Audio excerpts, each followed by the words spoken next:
Sur les hauteurs de Montmartre, derrière les murs de cette petite maison typique de la Butte, les amateurs de chansons françaises se donnent rendez-vous depuis plus de 150 ans. Et certains viennent de loin pour passer la soirée dans le dernier cabaret du quartier. On a acheté les billets depuis le Danemark, donc on est là et on a hâte de voir ce qui va se passer. Ça va être authentique, l'accent, les chants et la comédie. À 90 ans, le propriétaire de ce lieu hors du temps continue d'assurer la billetterie et de chanter tous les soirs.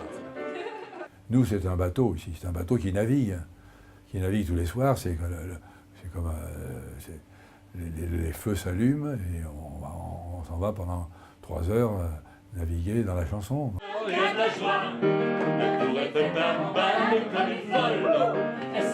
Picasso, Georges Brassens, Charles Aznavour, ici de nombreux artistes avaient leurs habitudes. Le cabaret fait aujourd'hui figure de résistance dans un quartier en pleine mutation. Autrefois petit faubourg bon marché aux portes de Paris, Montmartre est devenu un symbole de la capitale française.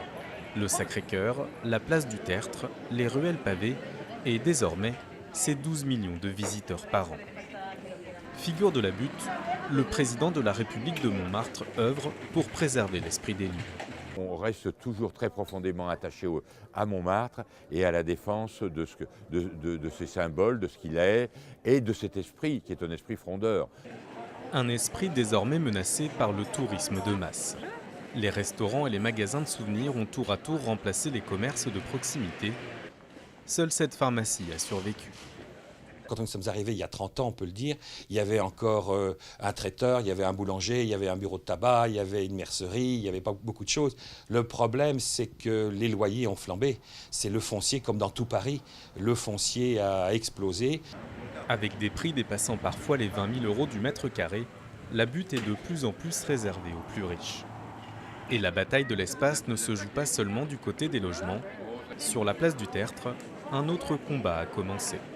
Les 300 peintres s'opposent à l'expansion des terrasses, en contradiction selon eux avec l'histoire du lieu et sa convivialité.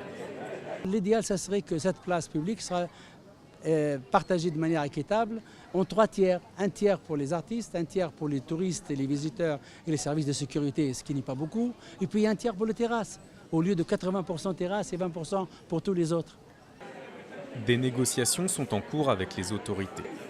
Déjà concurrencés par les contrefaçons de peintures faites en Chine, les peintres préviennent. S'ils n'obtiennent pas gain de cause, ils menacent d'aller poser leurs pinceaux ailleurs, une perte supplémentaire pour un quartier qui tente tant bien que mal de préserver son âme.